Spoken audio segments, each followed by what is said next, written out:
interview. So first question, how do you think the advancement of technology has positively impacted society?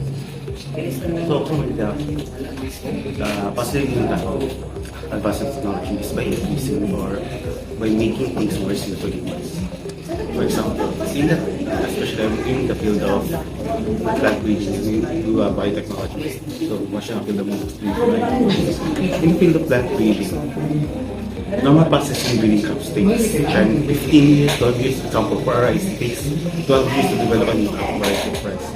But through the advanced technology we have called the market assisted selection, we can fasten those processes into 6 to 5 years. So the advancement of technology can make everything faster and easy compared to the traditional way of doing things. So, number 2, sir, is, are there any negative implications of rapid technological advancement that concerns you? So, especially the advancement of technology has also negative sides.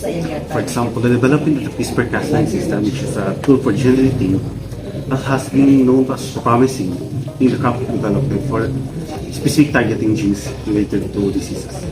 Or, for example, silencing genes, so make the genes unfunctional. But there had been a case in way back 2019, 2020, when a Chinese researcher used the CRISPR-Cas9 system to edit human babies. So without using them to edit those genes responsible for disease, it's just like a certain thing they want to see, and edited it. It's not totally beneficial for those genes. So it was a premium. I think it's from China also. Number 10 is, how do you think that the digital divide, the gap between those who have access to the computers and the internet and those who do not, is affecting social growth? Yes, especially especially in the field of science. As we all know, science is constantly changing and evolving. So those who have access to internet and computers are more knowledgeable and they have more understandings on current technology. For example, the acceptance of the golden rice. So golden rice was developed by Portuguese in the way back in 2000 to address the Balkan efficiency movements, especially in Africa and South Africa. But due to the limited information disseminated to some people, those who have little know about the technology, a bit anti-GMO or anti-the golden rice project. But in the first place, golden rice has been developed to address connections to humans. So sometimes those who have no access or doesn't have the information are more critical or anti to those new technologies. So, number 4 is, do you think the education system is keeping pace with the rapid changes in technology? For me, especially if we are in the field of science, I think some state, college, or universities cannot adapt to the fast-changing environment in technology, especially that they don't have the new laboratories that are needed, possibly those courses or those field of researches. For example, here in Mindanao, there are some schools that don't have the biotechnology or genetic engineering laboratories. But some schools are already conducting those research. So which is a factor. Sometimes, due to the limited access, we cannot reduce the school, but also the budget and kung saan po lang sila gusto. So mo to, ang mas priority mag-utilize is those schools na can credibility to conduct those experiments. So mas ginatagaan sila fund. So, number 5 is, in your opinion, how has the rise of social media platforms influenced our perception of science and scientific facts? So, social media platforms have great impacts to youth, especially to our person. So, sometimes they can be used to disseminate information or disinformation.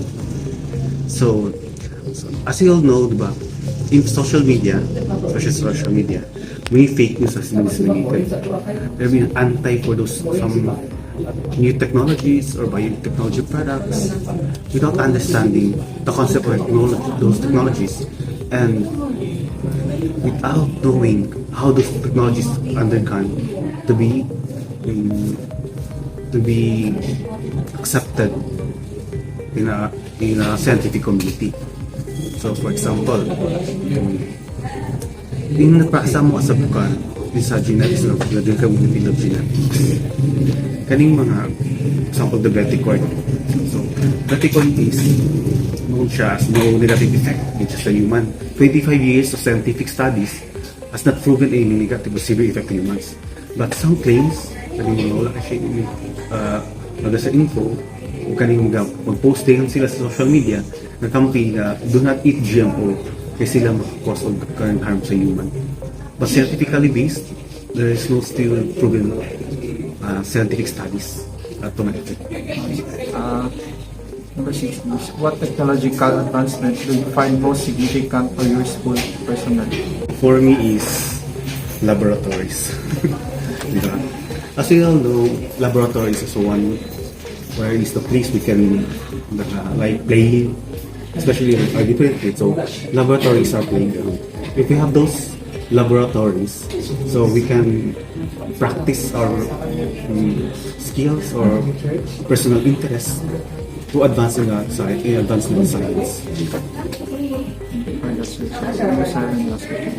Do you think that due to technological advancement, human being will still be needed in the future? For me, yes. So since human being are the end user of those products, technologies are being created to ease and help human to produce or provide their needs. So if we don't have human in the future, so who will use the end product of those technology? So, thank you for that, sir. Maura to Thank you, sir.